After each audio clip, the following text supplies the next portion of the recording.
মুফতি রেজাউল করিম আবরার সাহেব, আপনারা জানেন যিনি বাংলাদেশের বর্তমানে উদীয়মান আলেমদের মধ্যে অন্যতম একজন আলেম। মাদ্রাসা কর্তৃপক্ষ দারুল কোরআন মাদ্রাসা ওনারা চেষ্টা করেছেন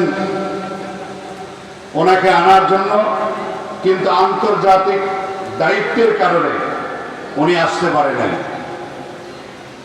আমি কোনো ভূমিকা না, যেহেতু আমি আপনাদের এই কাছের মানুষ। কুয়াকাটা হুজুর অনেকক্ষণ আগেই চলে আসছেন,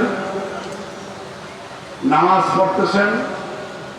নামাজ শেষ করে উনি হালকা খাবার খাবেন, তারপরে স্টেজে আসবেন। ওয়াজ মাহফিল এটা ইবাদত। আল্লাহ পাক রব্বুল আলামিন বলেন, ওই ব্যক্তির কথার চাইতে কার কথা উত্তম যে মানুষকে আল্লাহর দিকে ডাকে।